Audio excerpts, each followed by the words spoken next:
Alors le projet Agora se situe à Louvain-la-Neuve, une ville piétonne, une ville culturelle, dans un environnement naturel où il y a le lac, le bois de Louvain-la-Neuve et adossé à un hôtel où les personnes qui habitent ici sur place peuvent bénéficier de toute l'infrastructure de l'hôtel, c'est-à-dire le spa, le restaurant Bicom, et puis il y a le cinéma tout près, le théâtre. Il y a pas mal d'expositions, donc c'est une ville qui bouge beaucoup, qui est très intéressant pour les personnes qui y habitent. L'université nous a demandé, ou plutôt exigé, de construire un hôtel sur ce terrain ou l'intégrer dans le projet en soi. Que ce soit le spa, que ce soit le fitness, que ce soit le restaurant, le traiteur et tout ce qui s'ensuit, qui est une vraie qualité vis-à-vis de ce projet, parce que je crois que nous sommes plus ou moins uniques dans cette conception, je dirais proprement dit, qui est focalisée sur le service. Comment est-ce que le projet se singularise dans le paysage immobilier? Je dirais que la première chose, c'est qu'on est à Louvain-la-Neuve. On est sur une dalle piétonne. L'ensemble du trafic automobile est géré sous cette dalle. Et donc ça nous donne une typologie d'immeuble tout à fait particulière. On est en plus sur un morceau de tunnel de Louvain-la-Neuve qui est tout à fait particulier, ce qui a abouti à une solution de rond-point dans le tunnel.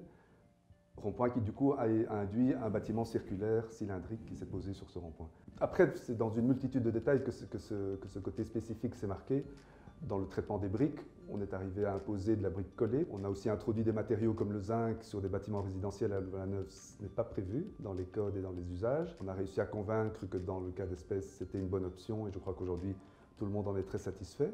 Moi, je trouvais que finalement, il y avait un projet noble qui manquait encore un peu Louvain-la-Neuve.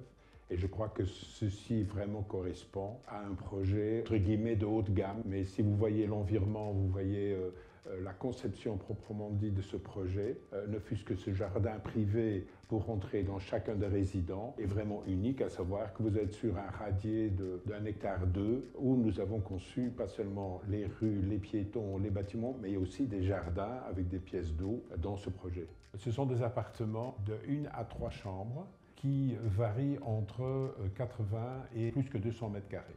Ça veut dire que nous répondons là à une large catégorie de biens. Vu de sa qualité, elle trouve, je dirais, preneur. On n'est pas du tout dans un produit standard. Chaque immeuble est tout à fait spécifique. Chaque unité résidentielle est tout à fait spécifique. On n'a pas d'appartement type dans ce projet. Donc chaque appartement fait l'objet d'une étude vraiment très détaillée en configuration, en orientation des pièces, en vue depuis les pièces de séjour.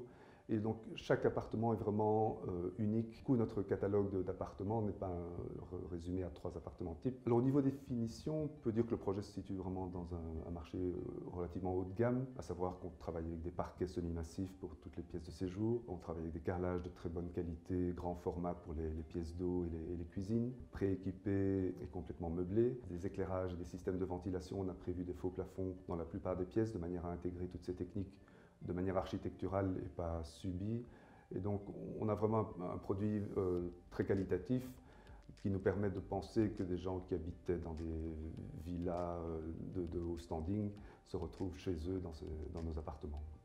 Alors les qualités de ce projet, c'est d'abord et avant tout la qualité du projet, aussi bien dans son architecture que la conception proprement dit des appartements. Nous avons fait appel dès le départ de ce projet à un architecte d'une grande renommée finalement belge, qui lui aussi s'est accompagné par des architectes intérieurs qui ont vraiment personnalisé le projet en soi. Le deuxième point, qui est la sécurité, ce qui est pour aujourd'hui essentiel aussi je dirais, dans la société. Le troisième point, c'est les services et entouré par la grande qualité de Louvain-la-Neuve avec tout son avantage. Au niveau des performances énergétiques, donc, on a travaillé avec le bureau matriciel qui nous a fait une étude très poussée sur l'optimisation de l'isolant par exemple. On s'est rendu compte qu'à un moment, rajouter des centimètres d'isolant ne rapportait plus rien en termes de gains énergétiques et le coût-bénéfice n'était plus performant. Donc on a vraiment fait une étude très très détaillée à ce niveau-là, de manière à fixer des épaisseurs, des orientations, des surfaces de vitrage, des performances de vitrage, des protections solaires de vitrage. Toutes ces mesures ont été combinées de manière à arriver à l'optimum et vraiment ce produit de très haute qualité qui est maintenant sur le marché. La difficulté du projet, c'était de combiner une multitude de rapports urbains avec l'église Saint-François d'un côté, avec l'Aula Magna de l'autre, avec le lac d'un troisième, avec un musée qui se trouvait à côté du projet pendant toute une partie de son histoire. Et puis le musée s'est trouvé un autre site. Et donc c'est toutes ces influences qui ont fait qu'aujourd'hui le projet s'est nourri de différentes choses. Mais je pourrais par exemple parler des gardes-corps de la partie résidentielle. L'inspiration, c'est un voyage à Helsinki où j'ai vu des gardes-corps similaires. Je me suis dit, ça c'est ce qu'il me faut à Agora. D'autres choses, ce sera des promenades dans Louvain-la-Neuve où je me suis dit, tiens, le détail d'appareillage de briques est intéressant. Donc c'est vraiment une multitude d'inspirations. Et donc voilà, il y a beaucoup d'inspiration dans un projet comme celui-ci.